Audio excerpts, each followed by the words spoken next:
It had been 2 years since that fateful night in Godric's Hollow. Young Harry Potter had been sent to live with his aunt and uncle after the death of his parents. Amid his godfather's protests, that is, but as Dumbledore had said, it was for the best. The only reason Sirius Black had not been sent to Azkaban for betraying the whereabouts of the Potters to Voldemort was mainly because of Dumbledore, the headmaster of Hogwarts School of Witchcraft and Wizardry, who had given Sirius Veritaserum during an enforced court hearing. It proved the truth, even though it was not what many had wanted to hear. For as it turned out, the one who had really betrayed the Potters still ran free, the Potters' other longtime friend Peter Pettigrew. At this moment in time, however, Sirius Black and his only remaining friend and fellow marauder, Remus Lupin, sat in Dumbledore's office waiting for him to explain why he had summoned them there.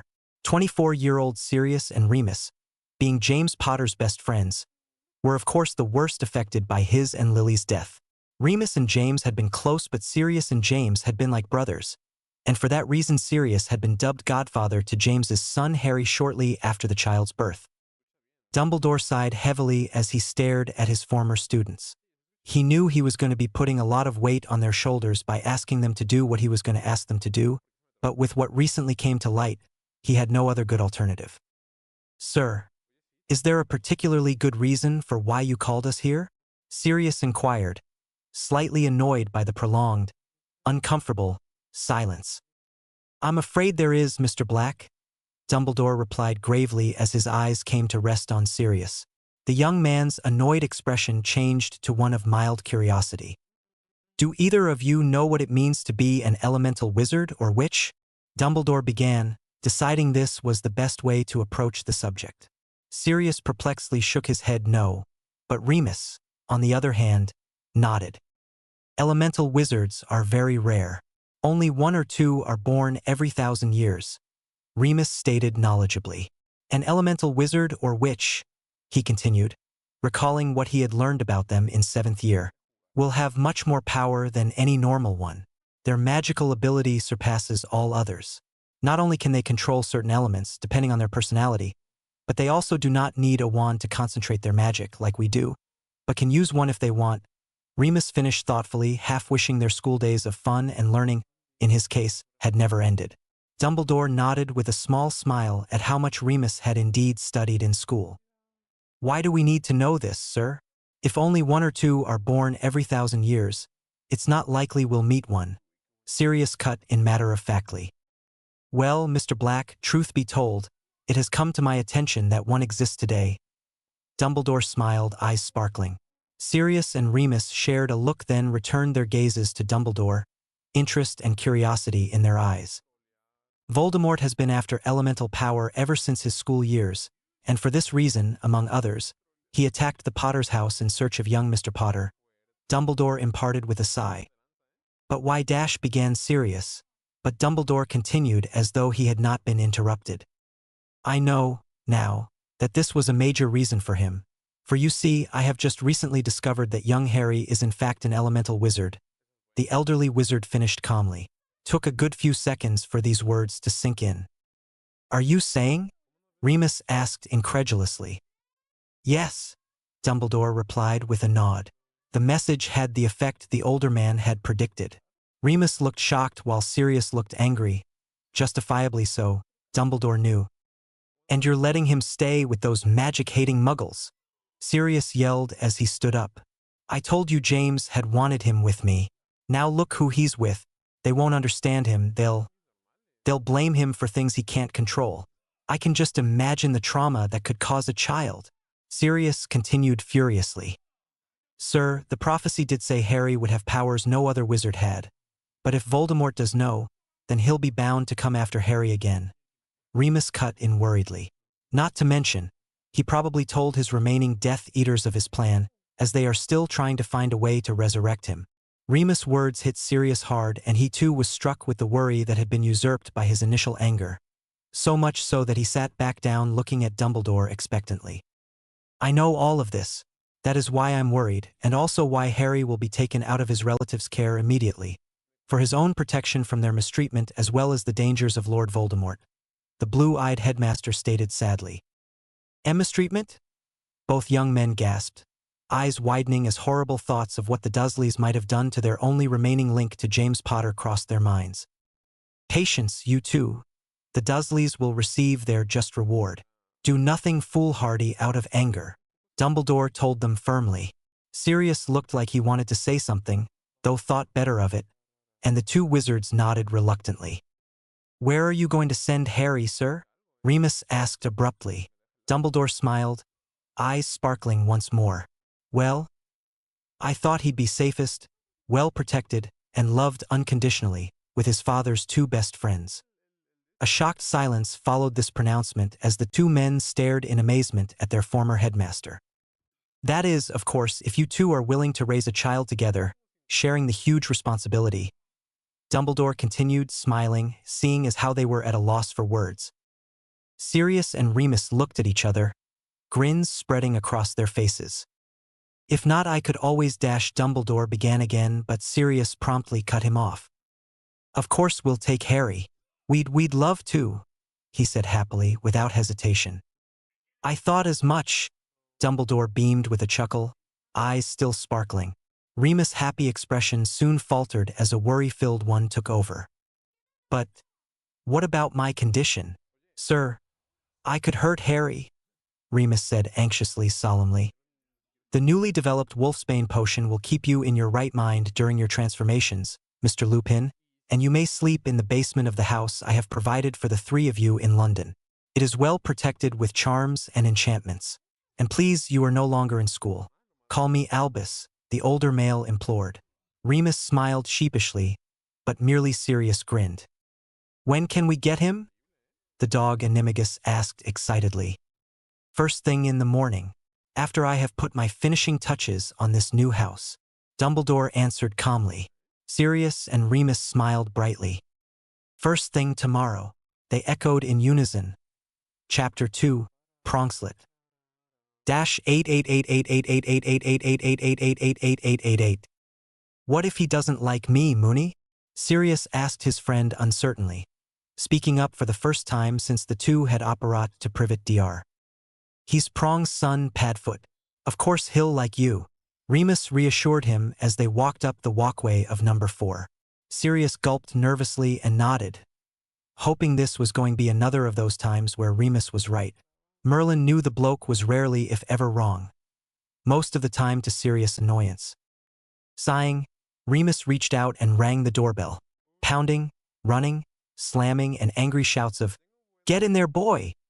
could be heard before a fat purple-faced man came to the door. Yes, he demanded, annoyed at having visitors at this unearthly hour of 9 a.m. on a Saturday of all days. Sirius, who did not like this man, who wouldn't after what James had told him when the hazel-eyed Potter and Lily had gotten back from trying to visit the Dursleys shortly after their wedding, got an extra feeling of foreboding as he glimpsed inside the house. "We're here to see Harry, sir," Remus answered, always the politer of the two. Mr. Dursley's demeanor changed instantly, now looking edgy and nervous rather than pompous and snobbish. "Harry? There is no Harry here, sirs. Goodbye," he stammered, hastily trying to close the door in their faces. Sirius, however, was quick to reach up and stop the door from closing, anger getting the better of him. These people had done things to Harry, and now they were trying to hide it. "Why, how dare you?" Mr. Dursley said, outraged, still trying to close the door on them. Sirius whipped out his wand with his free hand. He wanted to get this over and done with sooner rather than later, and pointed it directly at Mr. Dursley. "We know he's here, Dursley, and if I were you, I'd let us in before you regret not ever doing so." Sirius growled dangerously, sounding very much like a growling dog indeed. Mr. Dursley's eyes contracted with sudden fear at the sight of the wooden stick in Sirius's hand. "Why, you're one of them," he stuttered knowingly, fear showing in his eyes. Sirius merely smirked, filled with immense satisfaction that Vernon understood the situation. By this time, Remus had whipped out his wand as well and was also pointing it at Mr. Dursley. "I'd move if I were you, Dursley. You don't want to give Sirius or I more reason to hex you into oblivion than we currently have," Remus informed the man calmly, though Sirius noticed the faintly laced menace in his friend's tone. Mr. Dursley quickly backed away from the door, abandoning all hope of keeping the two wizards out, and ran for the kitchen. "Careful, Moony. I think I'm rubbing off on you." The young black grinned. Remus smirked at his friend. "Don't fool yourself into thinking you're the only one who is mad at these muggles, Padfoot," he replied truthfully. Sirius nodded understandingly. Of course Remus felt just as he did about the Dursley, but was just way better at not losing his temper. And with that, they entered the house. All three Dursleys now cowered in the kitchen as the two wizards searched every inch of the house. Not one picture of Harry hung on the walls. Not one indication said another child even lived here beside that of the Muggles themselves. And that was not helping the intensifying foreboding that was filling the two men. When they were sure they had checked every nook and cranny and had found nothing, they returned to the kitchen. "Where is he?" Sirius demanded heatedly, trying to suppress his rising panic. The Dursleys seemed too frightened to speak. "Fine, have it your way," Remus said coolly, controlling his anger and panic better than Sirius, but having it none the less. "Petrificus totalis," he said, wand pointed at Mr. Dursley, who became as stiff as a board and fell face first onto the floor. Mrs. Dursley shrieked, terrified, as she covered her mouth, and Dudley fainted at the sight. "How unlike you, Moony," Sirius acknowledged, teasing his friend good-naturedly, but wishing he, himself, had done it first. If not something else or worse. "You need to show your skillfully hidden marauder nature more often." He deserved it, Remus thought to himself, choosing not to reply to Sirius, as he turned to Mrs. Dursley. "Tell us where Harry is now or the next spell won't be as kind," Remus advised the pale-looking Petunia. She fell to her knees next to her son and husband fearfully, one hand still covering her mouth while her other shakily raised and pointed past the two men toward the staircase. They both whipped around, and for the first time saw the cupboard that was inconspicuously located there. There seemed to be a faint whimpering coming from inside the small door. Sirius and Remus shared a last worried look, a last nod, and then rushed to the locked cupboard door and got on their knees in front of it. How could they do this to a child? Sirius thought furiously. James's son no less. "Alohomora," whispered Remus, pointing his wand at the lock, and the door easily swung open.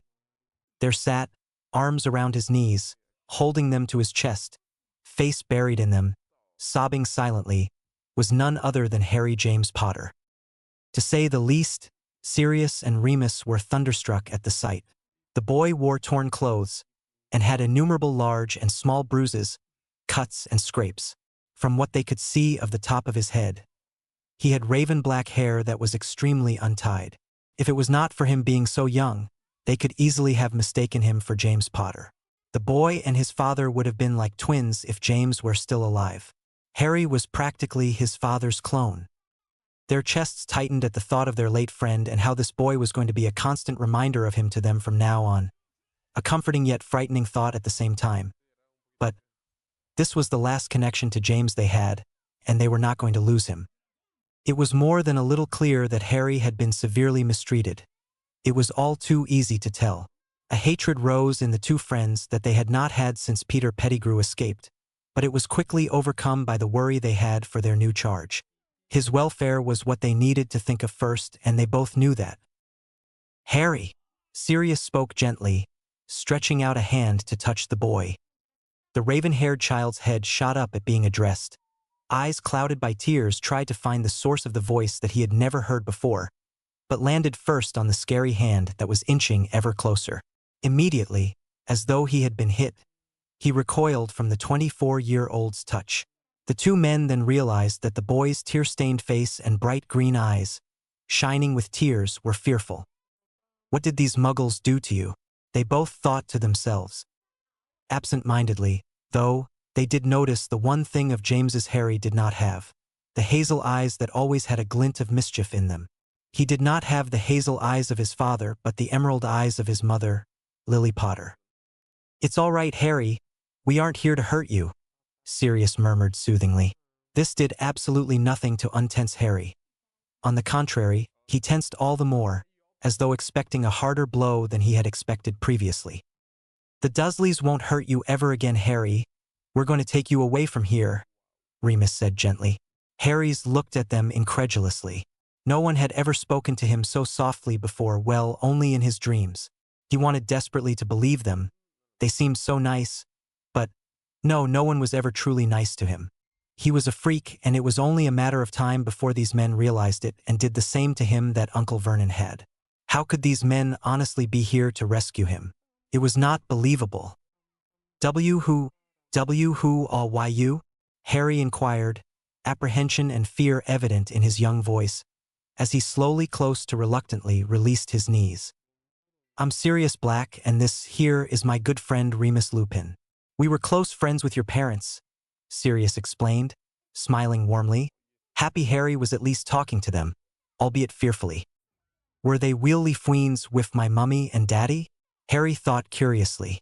The raven-haired boy smiled slightly, uncertainly, almost shyly. Sirius and Remus smiled warmly back at him. Harry wiped his face on his sleeve, doing his best to rid himself of his tear, but wincing as though it pained him to perform the action. Both men reached out at the same time, concern causing them to act without thinking first. Harry instantly tensed again, eyes snapping tightly shut. Not a millisecond has passed when Sirius and Remus' hands felt as though they had just touched a wall of blazing hot fire, even though they had actually touched nothing at all, having never made contact with the young boy. Please, don't hit me, Harry whispered, pleading evident in his voice. The two quickly withdrew their hands and looked at each other, shocked, for they recognized what had just occurred for what it actually was. Harry had just preformed elemental magic, and a high-level one at that. The element of fire was said to be the hardest to control, and the rarest to have. Harry, Pronkslet, we would never, ever hit you, Sirius stated truthfully as he reached out again and gently cupped Harry's face in his hands. Harry wanted desperately to lean into the touch, to allow himself to trust enough to be comforted. But he knew better. The young boy tensed against Sirius' touch, and the canine animagus felt that quickly becoming familiar burning sensation in his hands. But he refused to let go. He had to prove to Harry, to his godson, that he was trustworthy, that he cared deeply for him. He rubbed Harry's cheeks softly with his thumbs, soothingly, and finally, after what seemed like an eternity, he felt the emerald-eyed boy relax slightly into his touch. Sirius could not help but smile softly. It was a small step that it was, but a step was a step nonetheless. Harry slowly opened his eyes, which were shining with new tears, and looked into Sirius's bluish-gray ones as though searching for something. He wanted so badly to be treated like this, but it seemed too good to be true. It was too good to be true. Surely this was not happening. Remus and I love you, Harry, more than you'll ever know. Please don't be scared of us, Sirius said almost pleadingly. Harry seemed to have found whatever it was he was looking for in Sirius' eyes, for he unexpectedly threw his small arms around Sirius' neck and sobbed into his shoulder, body shaking something terrible with the heaves. Sirius wrapped his arms around the child's overly thin frame. Oh, he wanted to kill those Dursleys, and hugged him comfortingly. Remus smiled at the sight of the two, fighting his own tears that wanted to come to his eyes. Don't leave me, Harry whispered quietly into Sirius' shoulder. Never, Sirius responded softly into Harry's ear. Harry tightened his grip around Sirius's neck as though scared of letting go. For if he did, he felt it would all turn out to be a dream. Sirius kissed the top of Harry's mess of black hair, picked him up gently. The boy tensed ever so slightly before relaxing again. Being picked up? It was so foreign. And both men stood. Harry, who had never been treated so lovingly before, could not help but love the hugs, kisses, and being spoken to so gently. He wanted nothing more but to trust these two men completely and fully, but he could not help but still hold a certain amount of fear and cautiousness of them. As they left the Dursleys' house, hopefully for forever, the Potter heir fell into a well-needed, peaceful sleep in his godfather's strong arms. Sirius and Remus apparat to Hogsmeade and began their walk to Hogwarts, silence reigning between them so as not to disturb the sleeping raven-haired boy in Sirius' arms. Upon arriving, they proceeded directly to the hospital wing, where Sirius laid Harry gently on one of the many beds, took off his glasses, and placed them on the nightstand next to the bed. Oh, now what is this? Mr. Black, Mr. Lupin, Madame Pomfrey, the school nurse, inquired, surprise in her voice, as she bustled out of her office.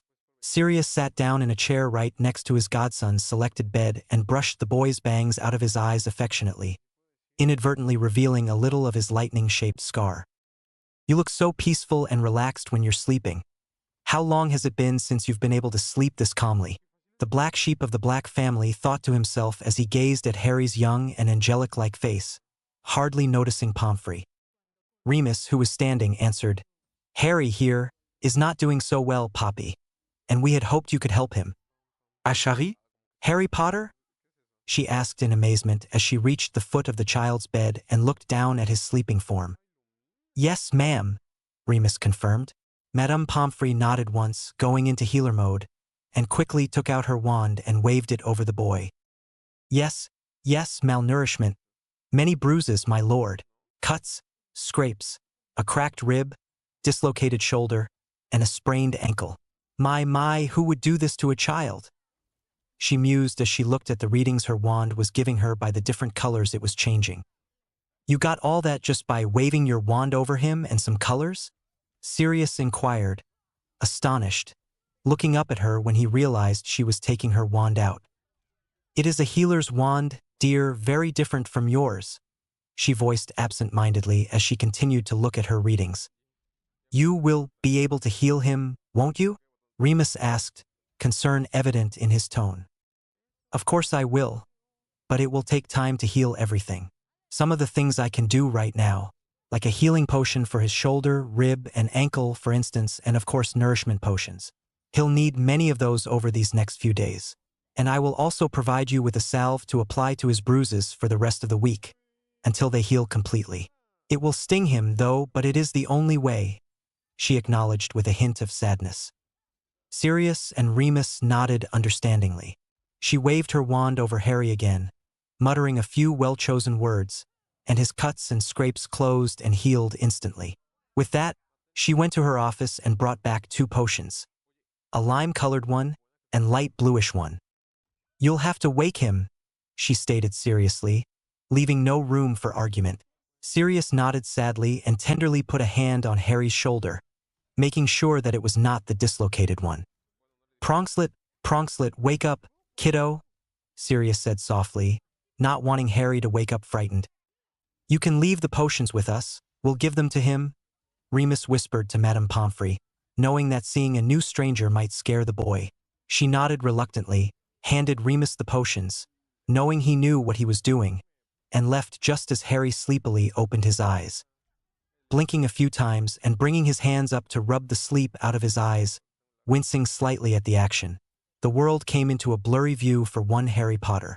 Only for a few seconds, however, for Remus took no time in placing the boy's glasses easily back on his face, bringing the world into a much clearer view. "You're still here," Harry said tiredly, looking up at the familiar faces. "Of course we are, Harry. We promised, didn't we?" Remus replied, smiling.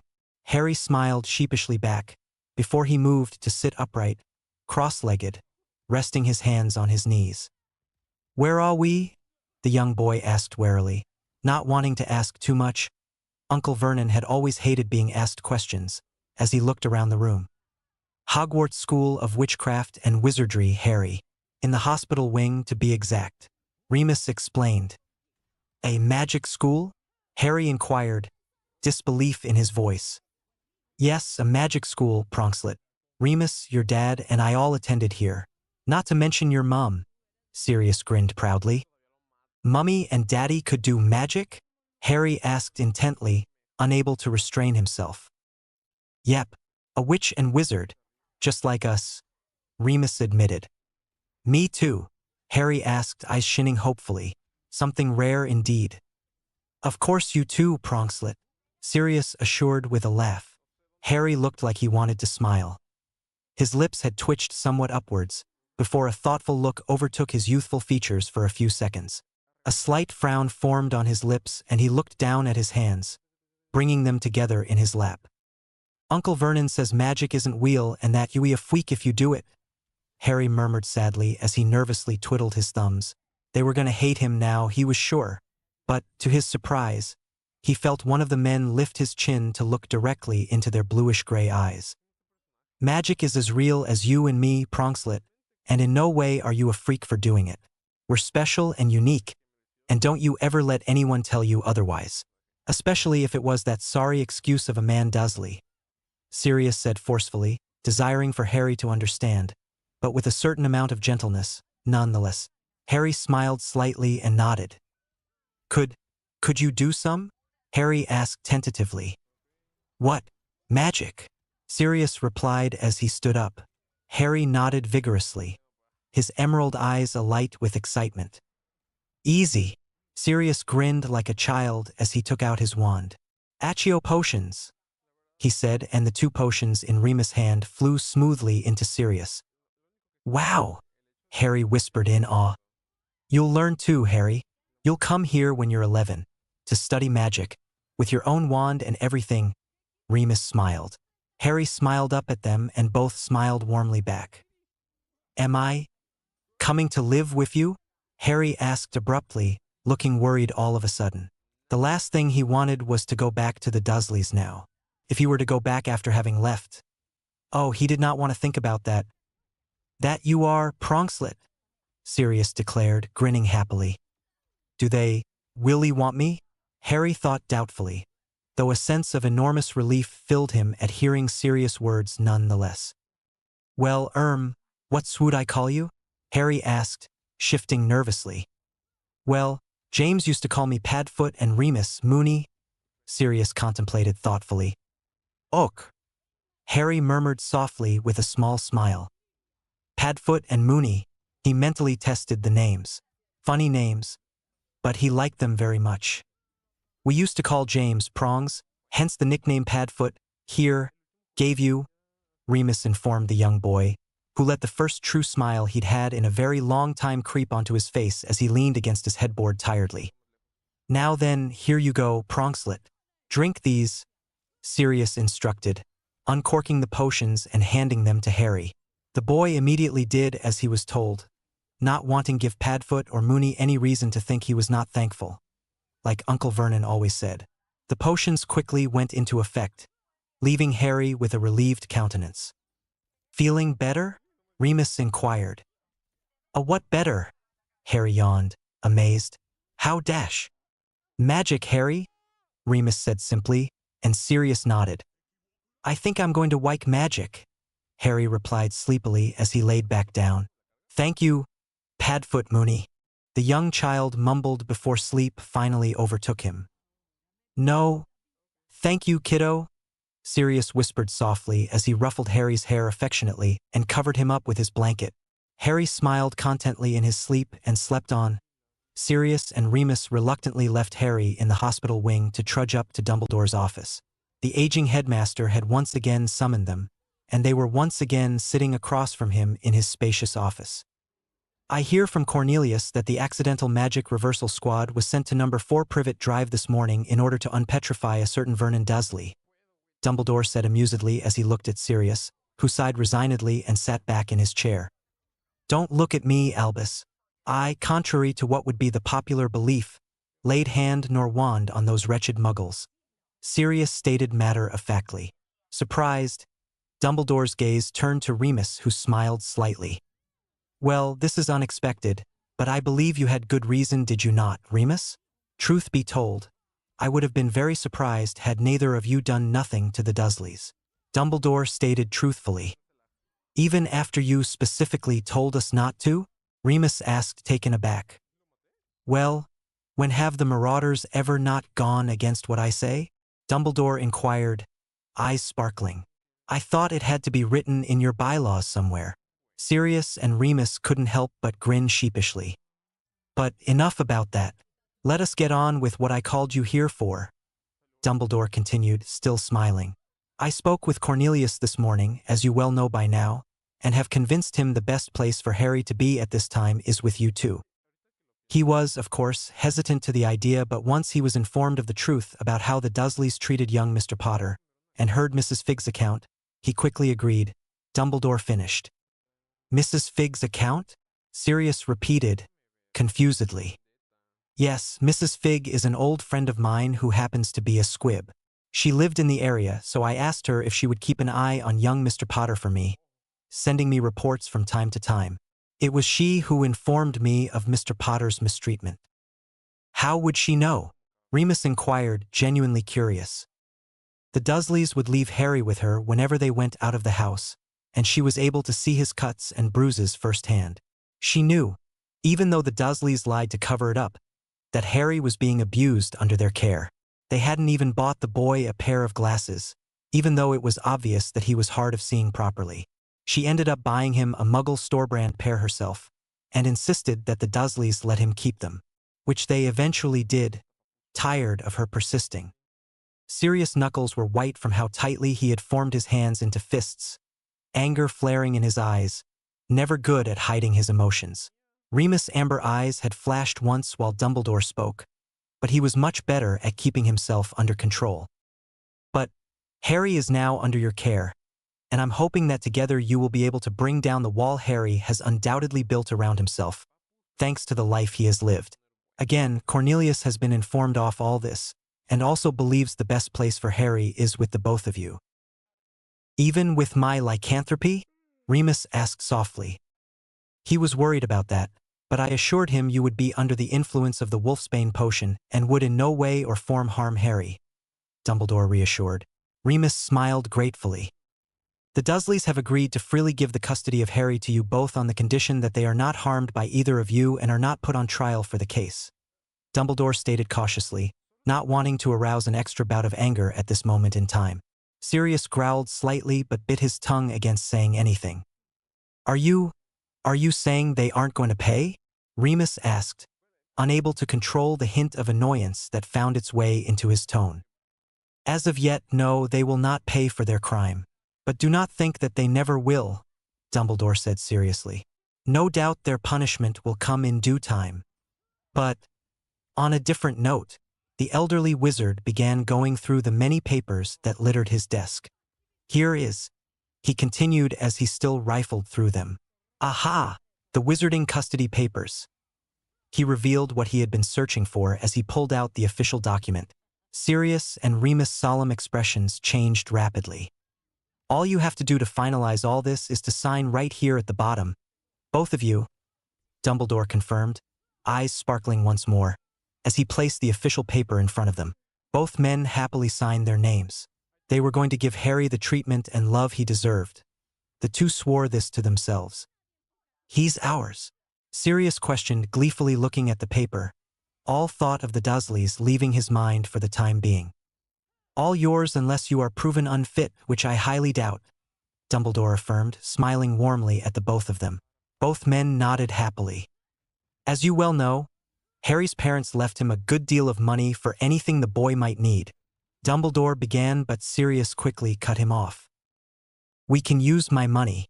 I've got plenty more than I need, now that my mother finally snuffed it, and we should save Harry's for when he goes to school, Sirius said, surprisingly serious. That is, naturally, your decision. Either way should be fine. The boy could use some new clothes if I do say so myself, though, Dumbledore smiled. He'll have plenty, and toys and Sirius began excitedly, but Remus cut across him.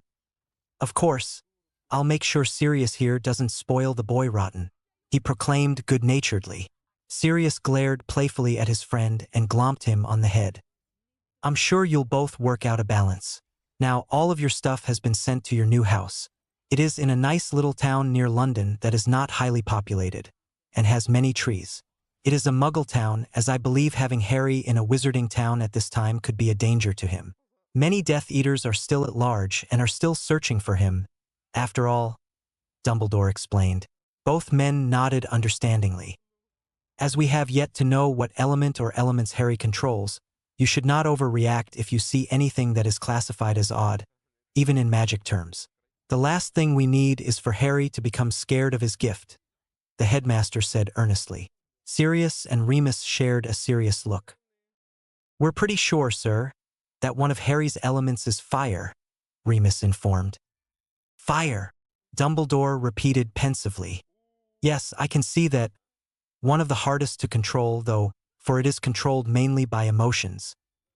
he voiced thoughtfully as he rested his chin on his steepled fingers. In any case, it must be encouraged. Elemental magic is very draining at such a young age, so encourage. But don't push. In time it will become easier and easier for him to do. Dumbledore stated knowledgeably. Both nodded again. I highly doubt fire magic is the only thing Harry is capable of. Pay attention to him and his signs. Go with his instinct. Sensing is a known power among elementals, he explained. Again, both men could do nothing but nod, trying to take all this new information in one sitting. There is still a great mystery that surrounds elementals, so be open to anything that might come your way with Harry. Dumbledore finished just as his office door burst open and a panting Madame Pomfrey came in, looking beside herself with worry. Oh no, Sirius and Remus thought as they jumped up in concern. What is it, Poppy? Dumbledore asked worriedly as he too stood up. He's gone. I can't find him anywhere, she said frantically. What? Both Sirius and Remus almost shouted. I was just going in to check up on him, and the covers were pulled back. His bed was empty and the hospital wing door was wide open, she hurriedly explained. Neither answered nor asked for more information from the concern-filled woman in front of them, before they dashed out of the office and down the spiral staircase. We left him, Moony. How stupid. After we promised and everything.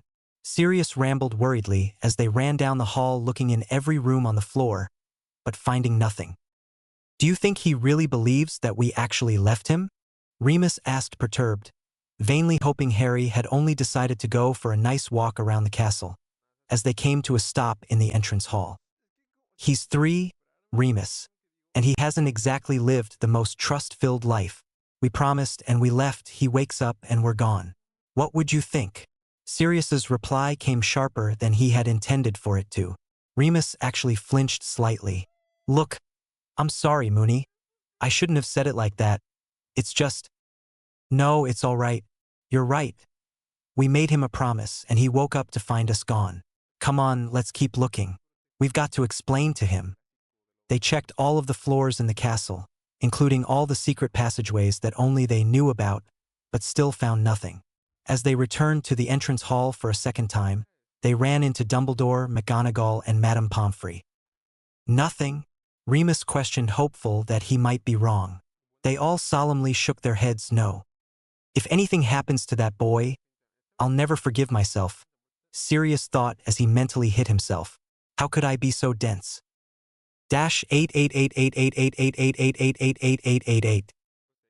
1 hour before, while Sirius and Remus were still having their little chat with Dumbledore, Harry sat in the hospital wing bed scolding himself mentally. How could he have actually allowed himself to believe someone could be nice to someone like him? Yes, he had hoped, really hoped, that those two men could be different, but once again, as always, he was proven wrong. For here he now sat in this bed, alone, and, in his opinion, abandoned. He should have known better, he knew, but Padfoot had been so nice, so gentle and kind, and Moony had been the same. He hated it. He hated it when he was pulled up just to be knocked back down again. Dudley used to do it all the time. Harry, with time and experience, had learned not fall for this kind of thing, but he had slowly begun to let those two get to him, and now, he knew he would never be loved, just like Uncle Vernon always said, good boys are loved, and bad ones are not. But how he had so wished that Padfoot and Moony's intentions were true, that now it hurt to realize the obvious, which only made it that much harder to stop the tears that were gradually beginning to roll down his cheeks. In the midst of Harry's anguish, he saw something very strange sitting in the doorway of the hospital wing. It looked like a miniature half-white tiger, half-white wolf. It had shimmering snow-white fur with black strips and beautiful amber eyes. It was small enough to be a cub, and to Harry it was the prettiest animal he had ever seen. Where did it come from? Harry thought to himself, emerald eyes gazing into amber.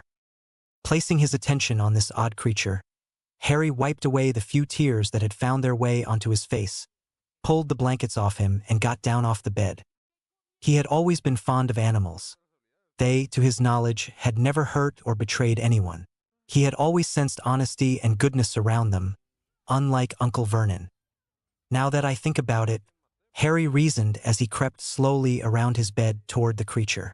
I didn't sense anything bad around Padfoot or Moony, he thought sadly, but was quick to push the feelings away. He did not want to think about that anymore. Here, kitty? Or are you a doggy? Harry questioned softly. The animal sniffed, waged its tail briefly, and then turned around, walking out of the hospital wing. Harry's curiosity got the better of him. Where was it going? And he decided to follow the thing. It led Harry down numerous flights of stairs, through various passages, and through uncountable corridors. So much so, that Harry was sure he would never be able to get back to the hospital wing by himself, even if he tried. But he did not mind. He did not really want to go back anyway. They might send him back to Uncle Vernon and Aunt Petunia, and that was the last thing he wanted. Besides, this was fun, like a game of follow the leader. Hesitant though he was when they reached the huge, open front doors of the entrance hall, he followed the creature outside. It was a bright sunny day in June and there was a nice breeze flowing through the air. This was good because Harry was exhausted by the time they reached the lake, which was where the dog/feline creature decided to stop. Panting, Harry sat down on the water bank and tried to catch his breath. "You wee fast, you know?" Harry panted, smiling as the thing went and drank a little water from the lake. It turned back to face Harry and proceeded to lie down in front of him tiredly. The Potter heir tentatively reached out and petted the animal's fur. "Wow, it's so soft," Harry thought serenely. The animal did not protest. On the contrary, it licked Harry's outstretched hand, which caused the emerald-eyed boy to giggle. "Hey," Harry said, giggling as the thing got up and walked around him, smelling him, only to laugh when it decided to lick his face. Harry rubbed it behind its ears and it promptly sat back down, laying its head on Harry's lap, almost purring. "What's your name?" Harry wondered aloud as a strong breeze ruffled his jet-black hair. The thing just continued to lie there, content, enjoying Harry's rubbing. "How about Amber? I used to know someone named Amber. Before she moved 'cause Dudley was mean to her foul being nice to me," Harry stated sadly. "But that was a long time before now," the young boy amended, smiling again as he continued to pet the newly dubbed Amber. A large shadow came over the Potter and Amber, covering the two of them completely, and Harry froze, his breath catching in his throat, fear immediately enveloping him. "And who are we here?" Harry jumped up faster than a flash of lightning, causing Amber to have to unwillingly get up, as well, from her once comfortable position. "I am a Zoe. I didn't mean," Harry stuttered as he backed slowly away from the colossal man. "Imagine getting hit by one of those hands." There, no arm done." The man chuckled jovially. Harry, to say the least, was shocked. This man was not angry with him for having Amber, or for exiting the castle, or for leaving the hospital wing. Or maybe he just doesn't know, Harry thought, deciding that must be the reason. "Ah, you found Whitey. I've been looking all over for her," the man said thankfully as he easily picked up the creature, who looked much smaller in the man's huge hands. "Whitey," Harry repeated doubtfully, an odd look crossing his face, surprising himself with his daring to speak his mind. He had stopped doing that a long time ago. "Well, yeah. Why, you don't like it?" the man inquired, smiling encouragingly. Well, I named her Amber," Harry muttered, looking at his feet as though fascinated by them. The man looked pensive for a few seconds, then chuckled. "Why, that's a great name. I'll call her they from now on," he declared, smiling through his thick mass of black hair and beard. Harry looked up and smiled timidly. This man liked his opinion and did not get mad that he gave it? Weird, but nice. "How about we go and get some tea, eh?" the man asked, smiling warmly at Harry. The young boy nodded slowly, realizing for the first time that day how hungry he truly was. The man turned and walked toward a cabin not too far from the lake. Harry followed cautiously behind. "Would you mind if I asked your name? I don't think I've seen ya around these parts before," the man inquired when they had finally reached the cabin and he was putting some water to boil for the tea. Amber lay in a dog bed watching the two. Harry, sir," Harry said nervously, feeling bad that he had not introduced himself earlier. "Well, Harry, the name's Hagrid," Hagrid replied amiably as he finished making the tea and handed Harry a cupful along with a piece of cake he had bought in Hogsmeade a day ago. Harry had never been given cake before. That could not be for him. Dudley was the one who got cake. Harry just sat there as Hagrid sat down across from him and took a sip of his tea. After a few seconds, the bearded man noticed the emerald-eyed boy was not doing anything. "Well, aren't you going to eat any of it?" Hagrid asked, surprised. Who did not like cake? "This is really for me to eat? All of it?" Harry thought as a small smile graced his lips. "Go on," Hagrid reassured, smiling back.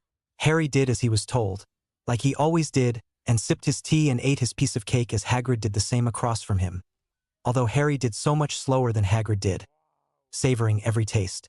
It was delicious, like nothing he had ever had before, for he was never allowed to eat anything that was sweet. He had been able to drink tea, but the cake made it all the better. Harry was wary of Hagrid still, but Amber was okay with Hagrid, and Harry was going to try and be okay with Hagrid too, especially since he was so nice. "She's pretty, ain't she? Mixed breed, only one of her kind. Not supposed to have her. Tell you the truth. But she don't hurt. See, she's as sweet as an angel," Hagrid explained, gazing fondly at Amber. Harry nodded his agreement. A few minutes passed in silence as they both finished their teas. "Tea, thank you," Harry said gratefully. "Any time." Harry had a lot of questions about Amber, about magic, about the school, but decided against voicing them. No matter how much he wanted to be okay with Hagrid, truth was he knew less about him than Padfoot and Moony, which said a lot. "So, not to be rude or intrudin', but are you supposed to be out and about on the grounds?" Hagrid inquired curiously once they were done. "I'm supposed to be in the hospital wing, but I don't know where that is," Harry answered, truthful even though he did not want to be. He did not want to go back. "That's fine, I can take you there," Hagrid reassured as he began picking up the dishes. Harry sighed resignedly. He was going back. It was for the best, he supposed, but where would he go from there? Would Padfoot and Moony come back? "Don't get your hopes up," Harry told himself sternly. "They have better things to do." -8888888888888. -15 minutes later.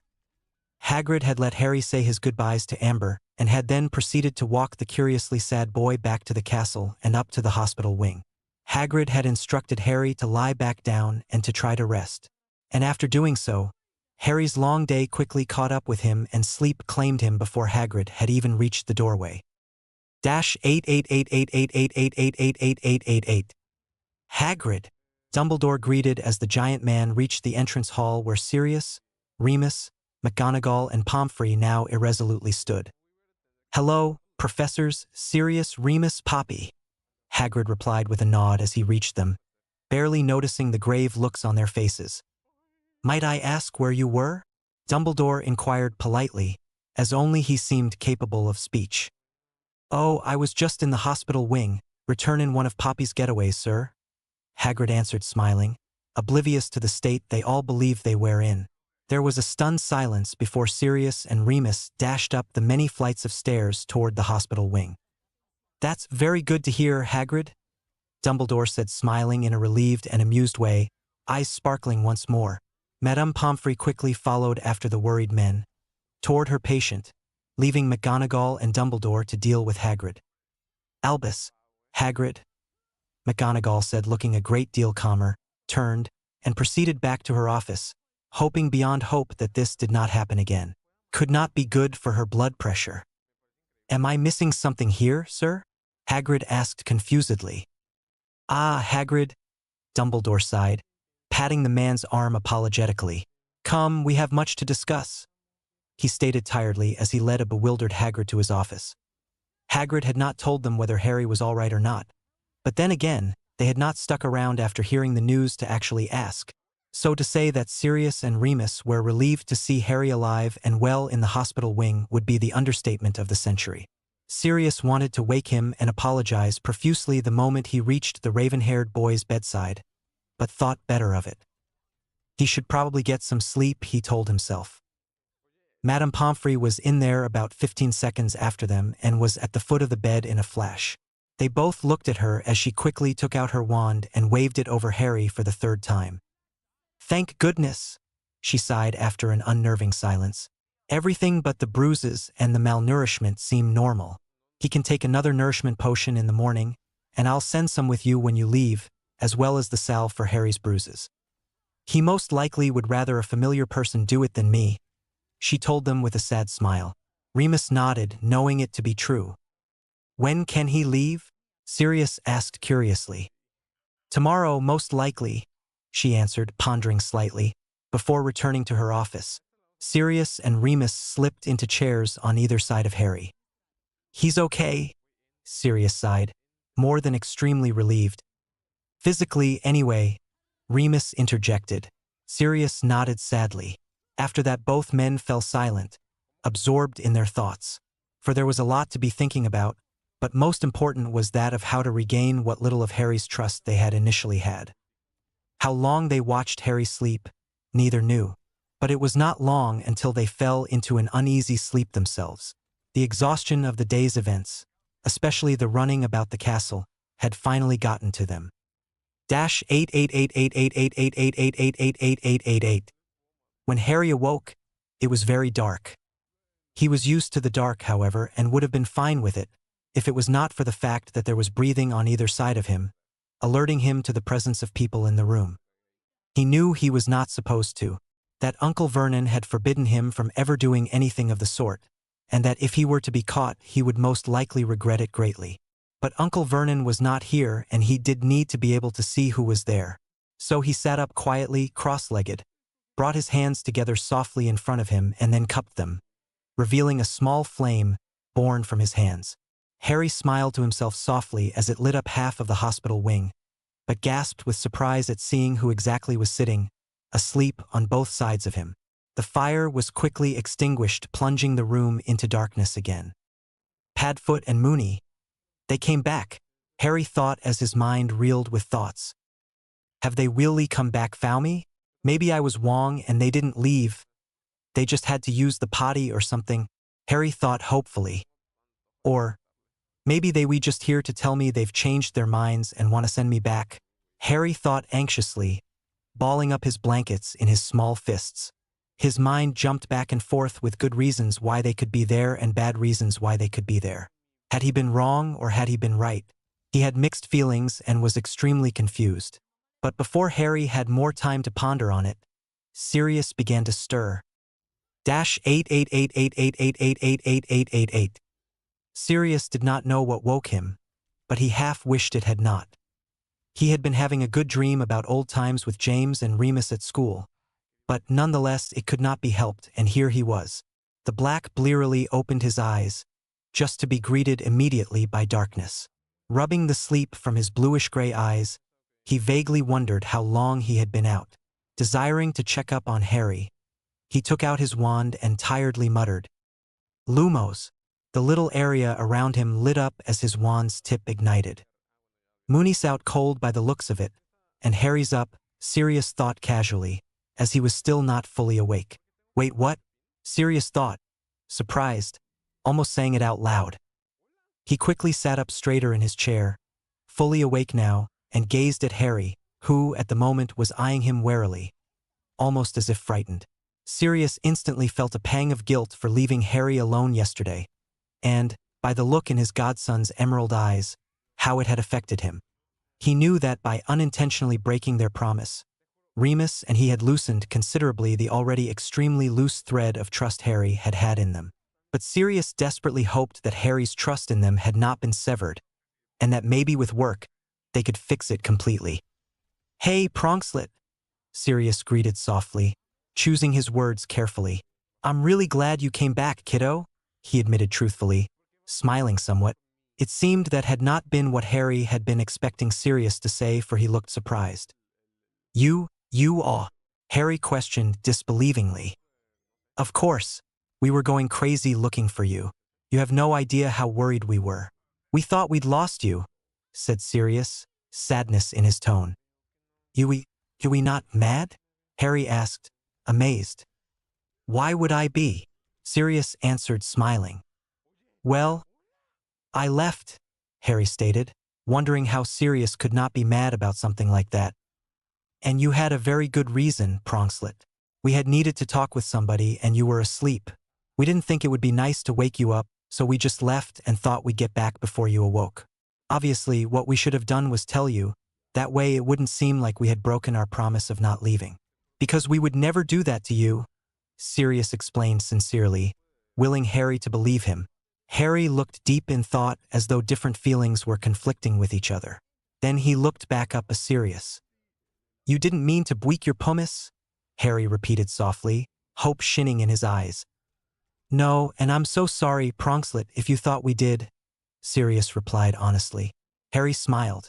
No one had ever apologized to him before. Ever. Will you ever forgive me?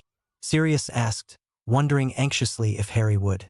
The young emerald-eyed boy pushed his blankets off, got up on his knees on the bed, and hugged his godfather, whose chair was right next to his bed. I forgive you, Padfoot, Harry whispered. Sirius hugged Harry back, smiling, and brought the small boy into his lap on the chair. Harry tiredly rested his head on his godfather's chest as Sirius hugged him to him. Harry could not help but feel safe in his godfather's arms. He knew now that Sirius would never purposely hurt him. The two fell into a peaceful silence as Harry soaked up the feeling that was that of being held. Harry, who was usually never hugged, could not help but love the feeling of it, of being loved and cared for. Padfoot and Moony had actually been worried about him. No one had ever worried about him before. Harry did not know how or when he would pay them back, but he would. He promised himself that. I love you, Padfoot, Harry murmured sleepily, eyes drooping. I love you too, Pronkslet. You don't know how much, Sirius replied, voice choked somewhat, and kissed the top of Harry's unruly black hair, holding the small child close to him. The next day, Remus was the first to wake. He usually was dash, just as the sun's gleam began to enter in through the windows. His back felt slightly stiff from having slept in a chair all night, but it was nothing he could not live with for a few minutes. He did not fail to notice that Harry's bed was empty, that being the first thing he looked at, but of course it did not take him long to locate the young boy. The sight he was met with brought a smile to Remus' lips. Harry, in a peaceful sleep in his godfather's arms, who, needn't be mentioned, was also asleep. I take it those two had a little chat without me, Remus thought, sad, yet happy at the same time as he gingerly stood, not wanting to wake them just yet. Maneuvering around his chair, he quietly proceeded toward the back of the ward, where the door to Madame Pomfrey's office stood ajar. He knocked softly, alerting the older woman to his presence, before entering, finding Madame Pomfrey writing something down on a piece of parchment. Morning, Poppy, sorry to bother you, Remus began politely, but the school nurse cut him off, smiling as she stood. Of course you're not, Mr. Lupin. You're here to ask whether or not Mr. Potter may be taken home, she stated knowingly. Remus smiled guiltily. You've got me on that one, he conceded. Well, I won't keep you waiting. I've just written the instructions for his nourishment potions dosage, and make sure to follow them to the T. They should do their thing in a week's time, and he shouldn't need any more if you feed him properly. As for the bruises, the salve should clear those up in one go, she said, placing the note in a bag with 7 vials of potions and a small container of salve, then handed it to him. Thanks, Poppy, Remus replied gratefully as he received the bag. You're very welcome. Let's just hope Mr. Potter is completely healed soon. And I don't just mean physically, she sighed knowingly. Remus nodded, he sincerely hoped the same. Oh yes, I almost forgot. The potion you're to give him before leaving, she recalled, retrieving it from a cabinet above her desk, and handed it to him. Thanks again, Poppy, Remus said, smiling. Oh, enough of that, Mr. Lupin, and run along. Don't want to waste the morning away now, do you? She asked, smiling warmly at him. He had been one of her favorite patients, not to mention one of the most that had spent time in the hospital wing during his days at school. Almost as much as James and Sirius. Right? Remus smiled sheepishly back before turning to go. Oh, and Remus, she called as he reached the door. He curiously turned back to face her. Good morning to you, too. Remus nodded, smiled once more, and exited. When he came out into the ward, he found not only Sirius awake, which was a rarity in and of itself this early in the morning, but Harry as well. Harry, sitting on his bed, and Sirius, at the foot of it, talking. "How can you really know?" Harry asked. "Because I've known him all my life, Pronkslet, and he cares about you just as much as I do. I trust him with my life. He's just out doing something, that's all." Sirius reassured the boy just before noticing the nearing Remus. "Moony, see, kiddo? What did I tell you?" "No worries," Sirius said with a grin. Harry smiled embarrassedly at Remus before lowering his emerald-eyed gaze to his hands that rested in his lap. "Morning, Harry, Padfoot," Remus greeted, smiling. "Got food in that bag, Moony?" Sirius inquired as he stood up, his stomach growling. "Sorry, Siri. Just the potions and the salve Poppy said she'd give us." Remus replied apologetically, causing Sirius to sigh exasperatedly, which in turn caused Harry to look back up at the two. "But I'm hungry," the black-haired dog Animagus whined. Harry giggled at this display. "Oh, you find that funny, do you?" Sirius remarked with a playful glare. Harry nodded, still giggling. "Anyway, ready to go to your new home, Harry?" Remus asked, turning to his young charge. Harry, actually looking happy for the first time since they rescued him, stopped giggling and nodded vigorously. "Aha! Good, because I'm starving and knowing Dumbledore, there'll be some food to make already there," Sirius said with a knowing glint in his eyes. "Is food all you ever think about, Padfoot?" Remus asked, rolling his eyes. "No, I think about lots of other stuff," Sirius mumbled, shifting his gaze. "Sure, if you say so. Here, Harry, drink this." Remus instructed, uncorking the one potion and handing it to the boy, who drank it obediently before setting the vial down on the nightstand. "Great, now can we go?" Sirius pleaded, stomach growling again. "Okay, fine, let's go," Remus sighed. Sirius grinned again and picked Harry up, happily. The small boy tensed ever so slightly at the sudden action, but soon relaxed again. All something Sirius did not fail to notice. He despised the fact that Harry's only knowledge that had to do with touch, thanks to the Dursleys, was that of being punished. "We have to change it, we have to help Harry understand that touch is not meant for hitting. It's not something scary. It's, oh Harry, there are so many things you don't know." The three left the hospital wing for the last time, both men hoped, and proceeded down the many flights of stairs to the entrance hall. "Is it far?" Harry inquired curiously. "It would be, if we were driving," Remus answered. We not driving?" Harry asked, confusion evident in his childish voice. "Of course not. Why would we do something so muggle-like?" Sirius responded with his bark-like laugh. "Muggle?" Harry repeated, perplexed. He had never heard that word before. "Oh yeah, you don't know. It means someone who's not a witch or wizard," he explained easily. "Oh, so, how are we getting there?" Harry asked again. "We're going to apparate." "Oh," Harry sighed, feeling more confused than when the conversation had initially begun. "You'll see," Sirius reassured as they exited the castle and crossed the grounds toward the anti-apparition wards. Harry watched the huge castle as they walked, wondering vaguely if he would ever see it again before he turned 11. Whenever that would be. "Ready?" Remus questioned once they had passed the wards. Harry nodded, expecting anything but what truly was to occur when one apparat. It happened in a second of whirls of color and light, of being pressed in on from all sides, of breath hitching in his chest and being unable to reclaim it, and to Harry it was anything but fun, causing him to hold on to Sirius as if his very life depended on not letting him go. By the time they reached the secluded house in the woods, on the outskirts of the small town, and the effects of apparating were officially gone, Sirius found himself in a strangling vice grip, his godson sobbing into his shoulder. "Harry! Oh, I'm sorry, kiddo. I should have told you what to expect," Sirius soothed as he rubbed young boy's back in a circular motion.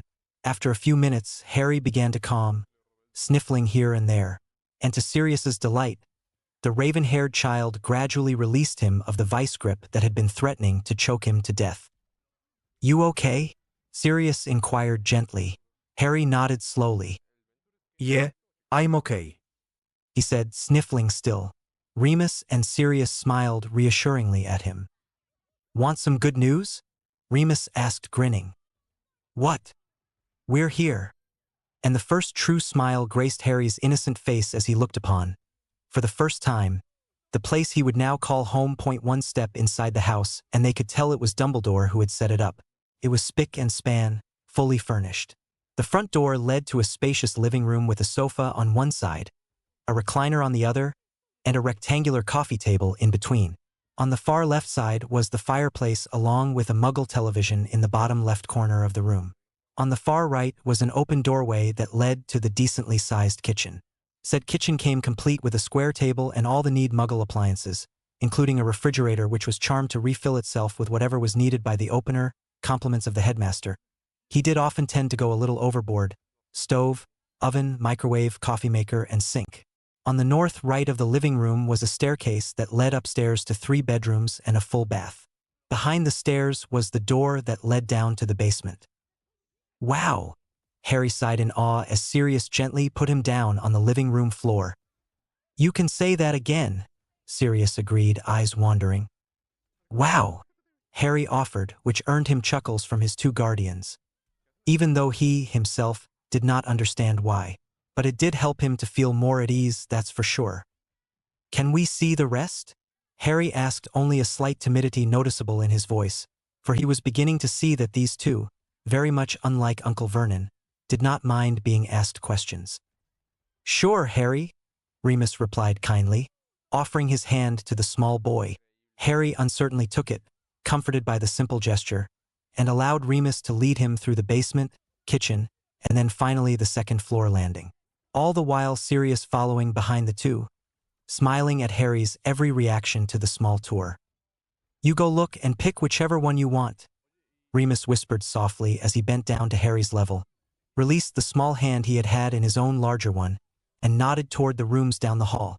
Harry's emerald green eyes seemed to brighten as the trademark Potter grin spread across his youthful face. A room for me? A real room? No cupboard? Harry thought, amazed, as he looked up at Sirius as if for confirmation that he also agreed with what Moony had said, who also nodded, then turned and walked down the hallway looking into each room. In the end, Harry chose the last room at the end of the hall on the left. Then there was Sirius's room on the right, the bathroom on the left, Remus's room on the right, and then the stairs. Remus and Sirius's clothes and belongings were already in their rooms, also compliments of Dumbledore. What do you say to improving this room a bit? Sirius inquired as he began rolling up the sleeves of his robes, gazing around the room, and whipped out his wand. By magic, Harry wondered out loud.